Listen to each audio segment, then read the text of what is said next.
नमस्कार मंडळी, पावसाळा म्हटलं की गरमागरम कुरकुरीत कांदा भजी तर हवीच. पण अनेकदा भजी मऊ पडतात, तेलकट होतात किंवा हॉटेलसारखी कुरकुरीत होत नाहीत. आज मी तुम्हाला 5 खास टिप्ससहित अशी कांदा भजी करून दाखवणार आहे की ती खायला मस्त आणि कुरकुरीत राहतील. चला तर मग सुरुवात करूया. भजी करण्यासाठी कांदा उभा चिरून घेतलाय. आता तो हाताने असा मोकळा करून घेऊया. सर्वात आधी कांद्याला मीठ लावून घेऊया.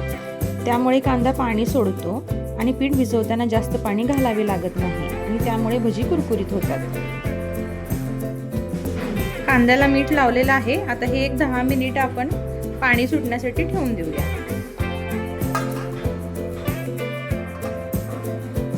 मिनिटं झालेत, कांद्याला पाणी सुटले चांगलं. आता त्यामध्ये आपण 2 चमचे मिरची पावडर टाकू, 1 चमचा तीळ, धने पावडर 1 चमचा, जिरे पावडर, ओवा,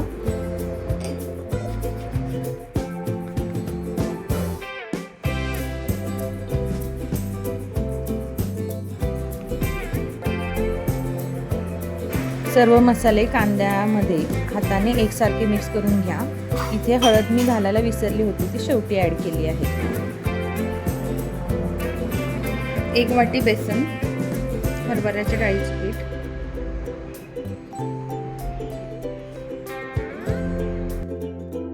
दोन चमचे तांदळाचं पीठ ॲड केलं आहे. तांदळाच्या पिठामुळे भजी जास्त वेळ खुसखुशीत राहतात.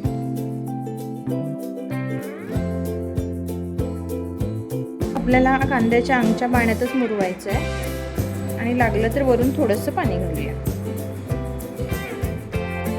आपण सगळे मसाले ॲड केले पण हळद घालायचं विसरलो.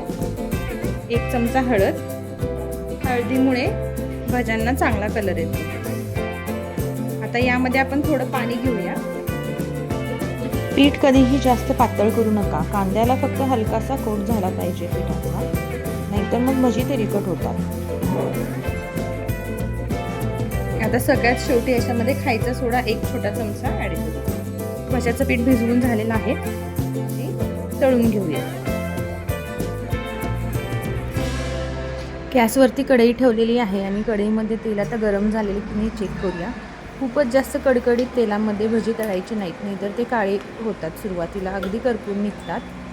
बाहेर छान पाऊस पडतोय आणि आतमध्ये छान भज्यांचा सुगंध. आहा, पावसाळ्यात गरमागरम भजी खाण्याचा जो आनंद आहे तो शब्दामध्ये व्यक्तच नाही करता येत.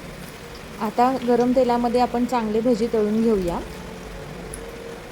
एकदा तेल तापल्यानंतर गॅसची आच ही मध्यमच ठेवा, म्हणजे भजी करपणार नाहीत आणि एकसारखे तळून निघतील. सगळ्यात महत्त्वाचं म्हणजे गरमागरम भजी ही एका चाळणीमध्ये काढा आणि ते लगेच झाकून ठेवू नका. लगेच जर तुम्ही झाकली तर त्याला उष्णतेमुळे निघणारी जी वाफ असते त्याच्यामुळे ते मऊसर होतील. त्यामुळे मोकळीच भजी ठेवा. गरमागरम कुरकुरीत अशी कांदा भजी आता खायला तयार आहेत. तर नक्की तुम्ही करून बघा आणि मला कमेंटमध्ये नक्की सांगा की तुम्हाला आजची भज्याची रेसिपी कशी वाटली. सगळ्यांना पावसाळ्याच्या खूप खूप शुभेच्छा. व्हिडिओ आवडल्यास लाईक, शेअर आणि सबस्क्राईब नक्की करा.